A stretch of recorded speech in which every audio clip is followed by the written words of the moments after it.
We left the Resurrection Bay RV campground in Seward, Alaska on July 13th. The weather was overcast and a bit rainy as usual, but we have become accustomed to the wet weather we have found throughout our nearly month-long journey throughout the Kenai Peninsula. The Kenai Peninsula is known as where the tourists love to go, and rightly so, as the cities and towns there are picturesque, pleasant, historic, and of course touristy, with all kinds of adventurous attractions. So, as we depart Seward and bid a fond goodbye to Kenai, we head north to the MatSu Valley and the town of Talkeetna, where we'll board the Alaska Railroad Hurricane Turn Train.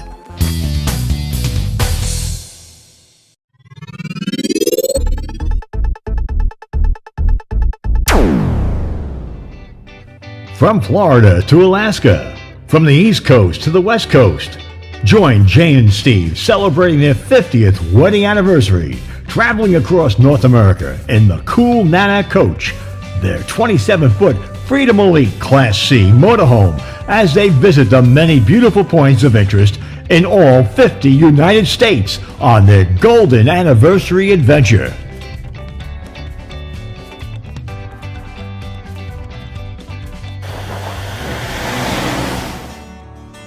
It is now Wednesday, July 13th, our 43rd day in Alaska, our 57th day on the road.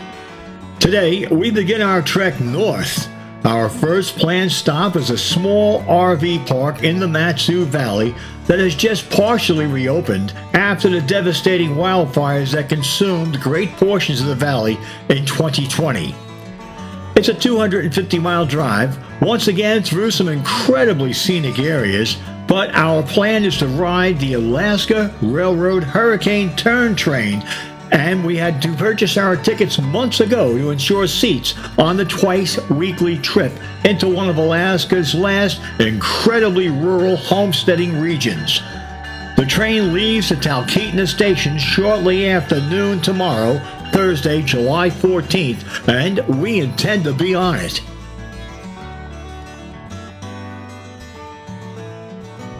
We arrive at the MatSu RV Park shortly after 7 p.m.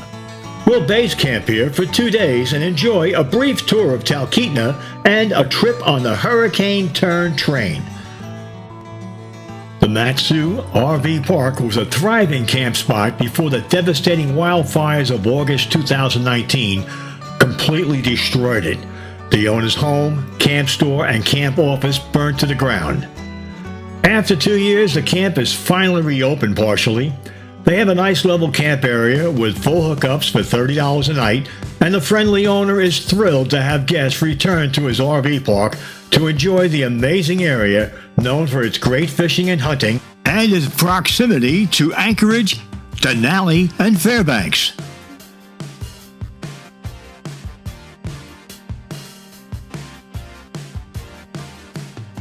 After a very quiet and restful night, we traveled a 25-minute trip to Talkeetna Spur Road and drive another 20 minutes into the quaint, historic town of Talkeetna.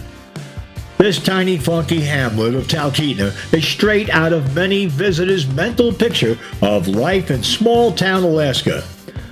Located 115 miles north of Anchorage in the MatSu Valley, it's a not-to-be-missed stop in south-central Alaska. Said to be the inspiration of the fictional community of Sicily in the TV show Northern Exposure, it's no surprise Talkeetna rings so true with visitors. Its artistic, outdoorsy, and creative residents cling proudly to the character of the community and their mountaineering history as a jumping-off point for climbers hoping to summit North America's tallest peak, Denali. A turn of the 20th century gold mining center, Talkeetna has retained much of its early Alaska flavor. Log cabins, a roadhouse, and clapboard storefronts line the streets. Gold brought miners to the Talkeetna River in 1896, and by 1910, Talkeetna was a riverboat steamer station supplying miners and trappers in the nearby mining districts. The town's population peaked at more than 1,000 during World War I, but it declined after the Alaska Railroad was completed. The town bounced back as a staging area for ascents of Denali, Mount Foraker, and the Moose Tooth, among scores of other high peaks in the region. No trip to Talkeetna is complete without a walk down Main Street, with 2 blocks of historic buildings, shops, art galleries, restaurants, and a brewery. The red and white Nagley store dates back to 1921 and is on the National Historic Register. Other historic buildings include the Fairview Inn, which dates back to 1923, and the Talkeetna Roadhouse, originally built in 1917.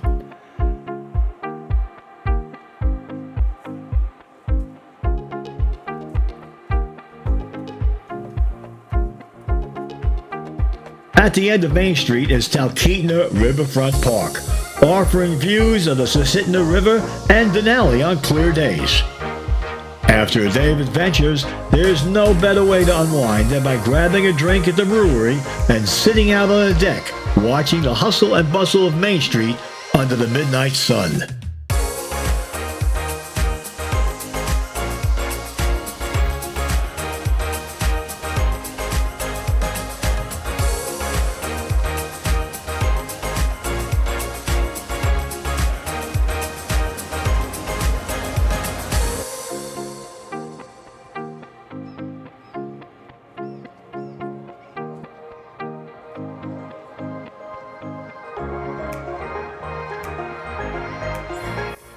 We got to meet the new mayor of Talkeetna during our visit. I wasn't quite ready to meet the mayor as he strangely rubbed against my leg and then rolled on the floor onto his back. He was elected mayor at Nagley's General Store. Meet Mayor Denali. You can find him usually on the porch stairs of Denali Dry Goods.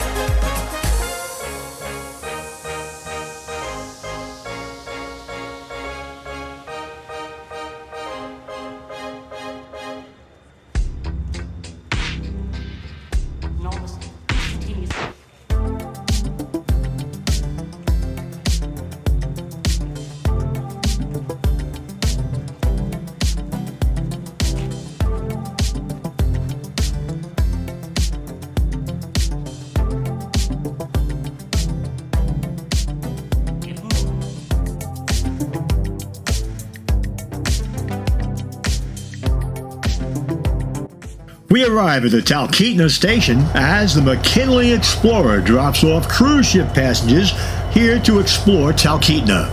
Our train, the Hurricane Turn, should be here shortly.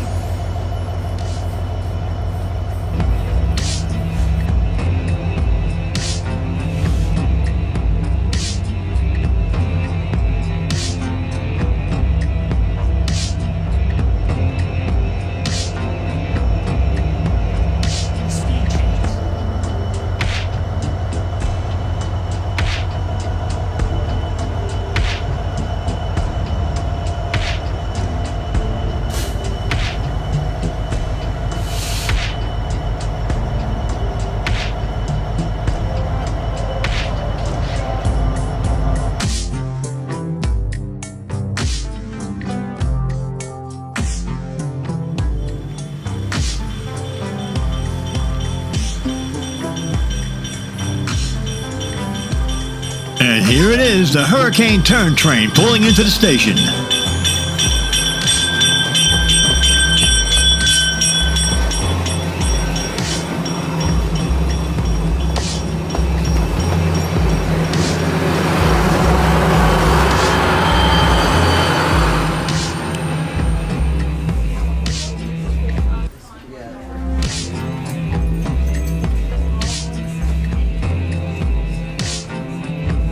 After boarding the train, we met Mark and Debbie Case, a nice couple from Michigan who, like us, were touring Alaska and are part of the RVing to Alaska Facebook group.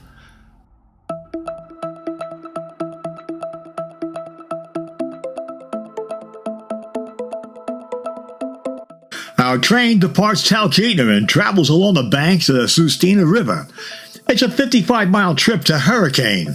Incredibly picturesque, and we have been forewarned to look for wildlife along the route as we are traveling through very rural and virtually undeveloped lands with absolutely no access to roads or highways.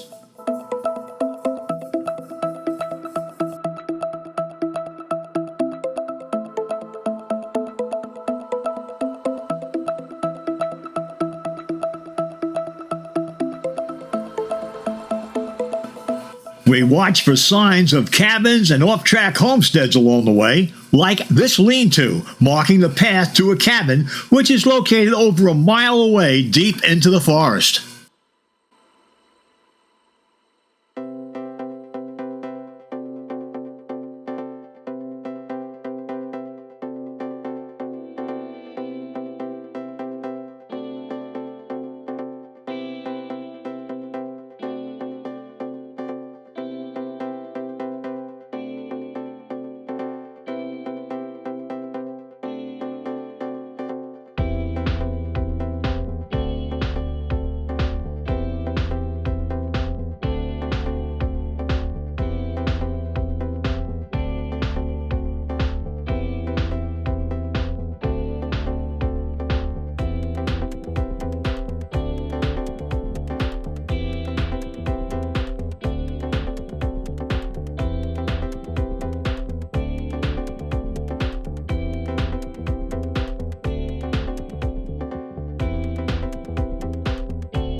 Nine miles north of Talkeetna, you'll find the community of Chase, which is part of the Matanuska-Susitna Borough.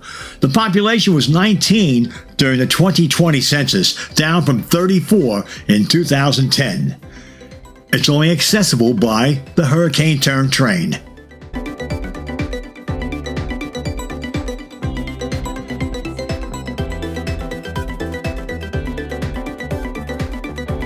The Alaska Railroad operates the special McKinley Explorer for the Holland America cruise ship passengers as part of their cruise packages.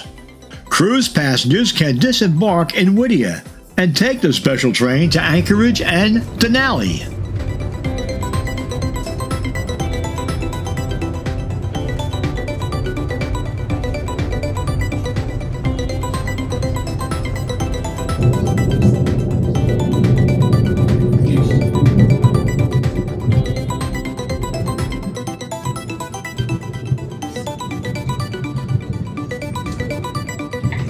So here's the tracks going to the right. Sometimes you'll see some cars over there getting loaded, but I don't see any. There's a lone one sitting right here. All by its lonesome.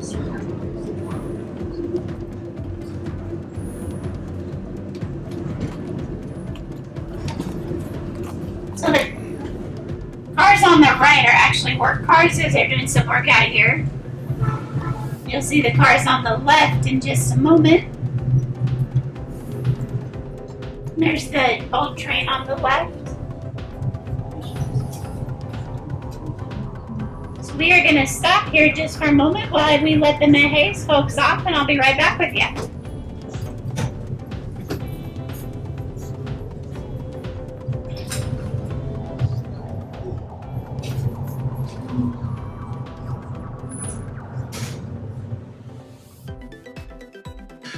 The old town site of Curry is an uninhabited stop along the Alaska Railroad, 22 miles north of Talkeetna. Located along the Talkeetna River, Curry was built as a wilderness palace when the railroad opened the first hotel in 1923. There was a fire at the Curry Hotel in April of 1957 in which 3 people were killed in the blaze. The hotel was not rebuilt, and Curry eventually became a ghost town.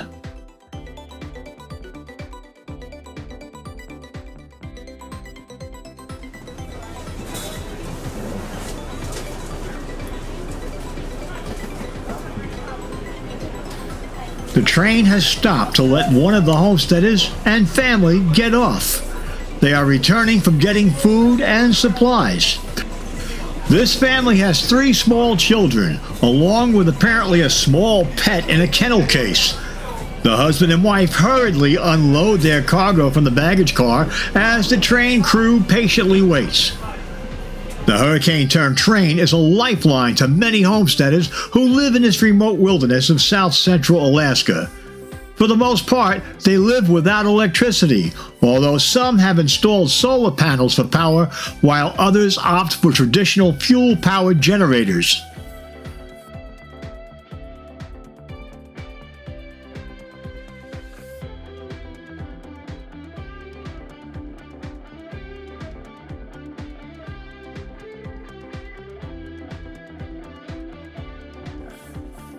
Since it's impossible to have any kind of an address in this rural region, the railroad and its mile markers is the only way to identify locations. The 252 sign you see here denotes the mile marker from Seward as a locating spot for the train and the people who have this particular flag stop.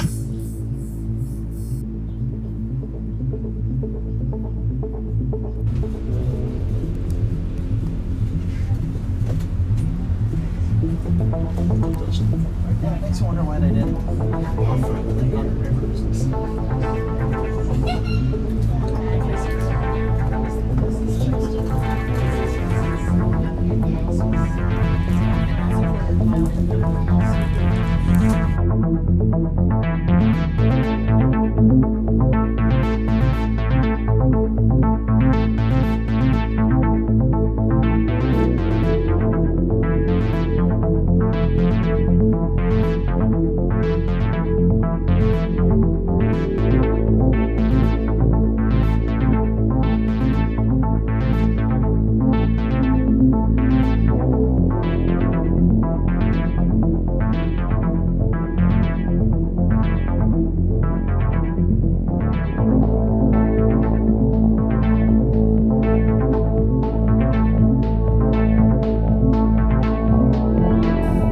We pass by a small train depot shadowed by a relatively large structure with the large words painted on it, City Hall.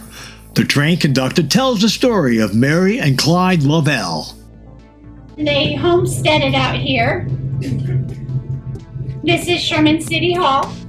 They have a little depot out front.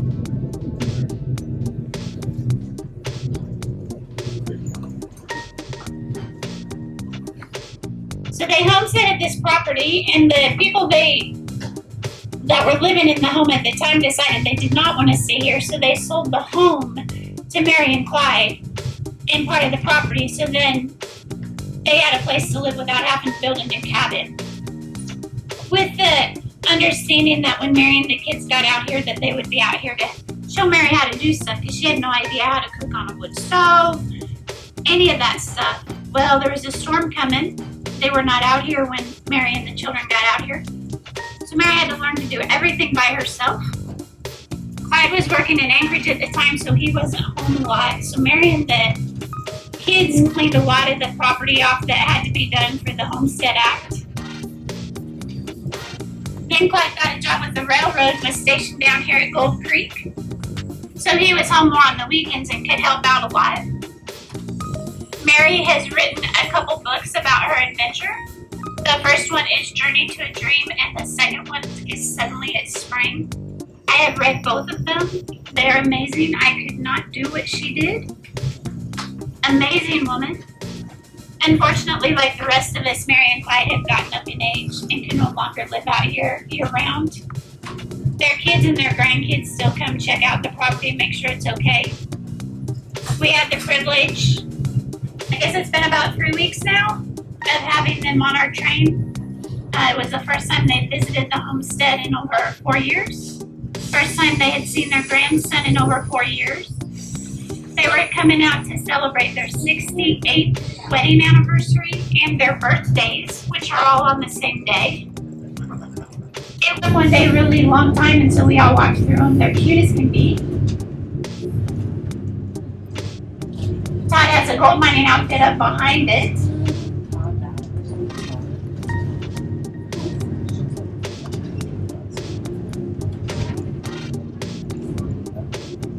Trail goes on up to his gold mines. Here comes his cabins. I am actually coming out on Tuesday on my weekend off to spend some time out here and get to know it. This first cabin is Todd's cabin.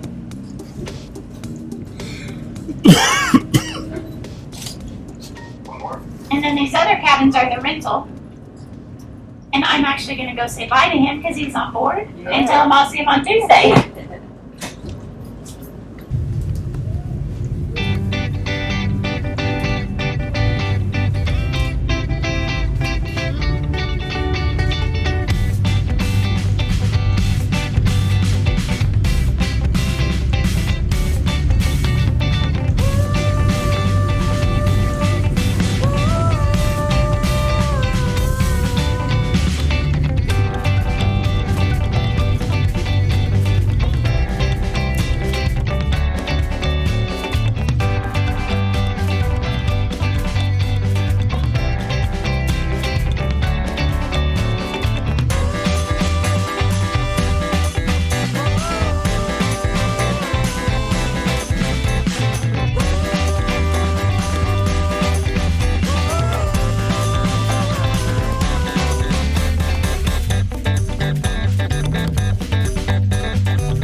We make another stop right now at the home of Shannon Cartwright. The train is dropping off some propane and building supplies from the baggage car for one of Shannon's nearby neighbors. This affords us an opportunity to view Shannon's works and books in her studio, which passengers can purchase.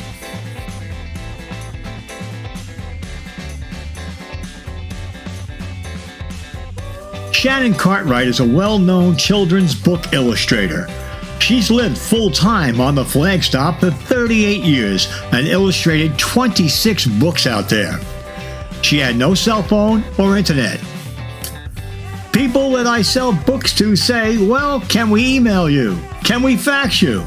No, she says. Can I send it to you in the mail? Yes, the U.S. mail. The train will throw my mail out for me, she said. She has not had a television in 50 years. I thought about how rare that was now to live in isolation from technology and manage to work at the same time. Jane purchased a book that was displayed there, Alaska's Animals, as a gift for our great-grandson Logan, who we plan to visit for the very first time when we return from Alaska.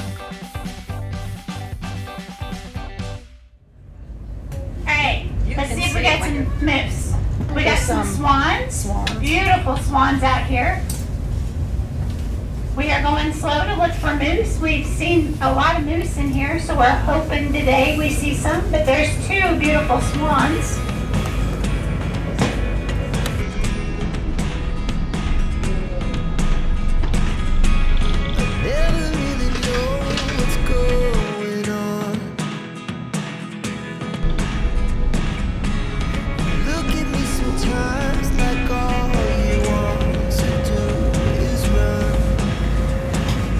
See any moose, darn it.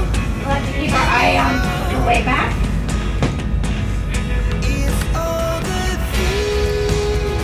We've seen a couple huge bull moose in there. We've seen some young bull moose. And then we saw a baby out there the other day. I'm sure Mama was close by, we just didn't see her.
Hurricane Gulch Bridge is a 918-foot-long steel arch railroad bridge that crosses Hurricane Gulch.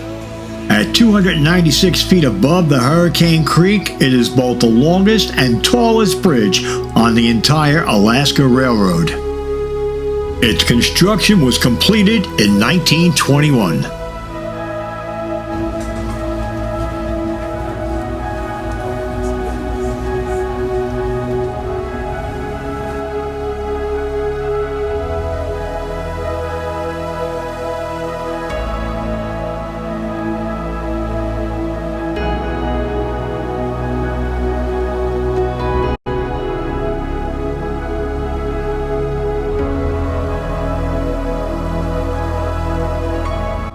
The engineer pauses the train mid-span to allow passengers to enter the baggage car, whose side door is open to assist passengers in photographing Hurricane Gulch.